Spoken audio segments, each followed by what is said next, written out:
नमस्कार, आप देख रहे हैं फर्स्ट बिहार झारखंड। मैं हूं अभिषेक मिश्रा। इस हॉल के अंदर रालोसपा की अहम बैठक चल रही है, जिसको पार्टी के राष्ट्रीय अध्यक्ष उपेंद्र कुशवाहा संबोधित कर रहे हैं और माना जा रहा है कि इस बैठक से कोई बड़ा फैसला निकल कर सामने आने वाला है। लेकिन हम कुछ बात आपको बताना चाहते हैं। इस बैठक में उपेंद्र कुशवाहा ने क्या कहा है, पूरी बात तो बैठक के बाद पता चलेगी। लेकिन उपेंद्र कुशवाहा ने अपने संबोधन की शुरुआत में ये कहा है कि हमको लग रहा था कि चीज़ों का निपटारा बहुत जल्द हो जाएगा, लेकिन अब ऐसा लग रहा है कि कहीं जिस तरह से देरी हो रही है उससे भारी नुकसान हो जाए। जाहिर तौर पर सीटों को लेकर जो कन्फ्यूजन है, सीटों को लेकर जो सस्पेंस है और कुछ भी सुलझ नहीं रहा, उसकी तरफ इशारा उपेंद्र कुशवाहा का। और साफ तौर पर वो ये कहते हुए कि अब तो चुनाव की तारीखों के ऐलान का वक्त आ गया है, ऐसे में सीटों को लेकर कुछ भी फाइनल नहीं हुआ है। कायदे से हमारे पार्टी के नेताओं को, कार्यकर्ताओं को अपने क्षेत्र में रहना चाहिए था,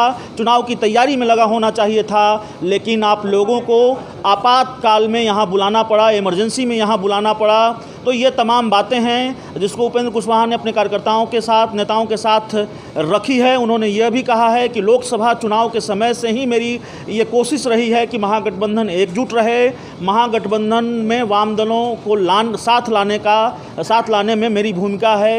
ये सारी बातें उपेंद्र कुशवाहा ने कही है। तो बड़ी खबर यह है कि उपेंद्र कुशवाहा इस बैठक को संबोधित कर रहे हैं। उनका संबोधन शुरू हो चुका है और इस बैठक से वो तमाम चीज़ें निकल कर सामने आई हैं। उन्होंने यह भी कहा है कि मीडिया में कई तरह की खबरें चल रही हैं और आजकल मीडिया ही पार्टी का भविष्य तय करने लगा है, सीटें तय करने लगा है।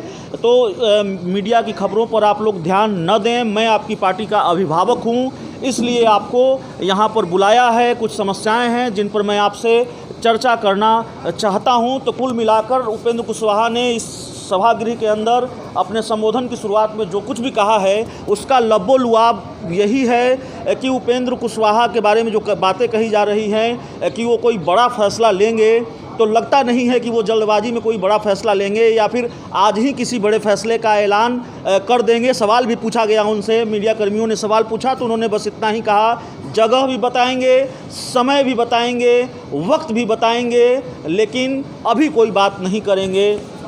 तो उपेंद्र कुशवाहा आज कोई बड़ा फैसला लेने जा रहे हैं ऐसा लगता नहीं है। लेकिन चूंकि इस बैठक पर सबकी निगाहें टिकी हुई है और इस बैठक से बहुत कुछ निकलकर सामने आने वाला है, तो ज़रूर ये देखना होगा कि बैठक के बाद क्या कुछ निकलकर सामने आ रहा है, क्या वाकई बिहार की राजनीति का समीकरण बदलने वाला है।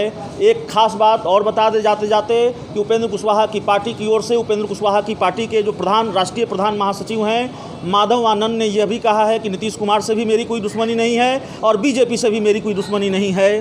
तो संकेत किस दिशा में आगे बढ़ रहे हैं, बिहार की राजनीति, रालोसपा किस दिशा में आगे बढ़ रही है, किस रणनीति पर काम कर रही है, यह भी समझना बहुत मुश्किल नहीं है। तो देखना होगा इस बैठक से क्या निकल कर सामने आता है। नमस्कार, धन्यवाद।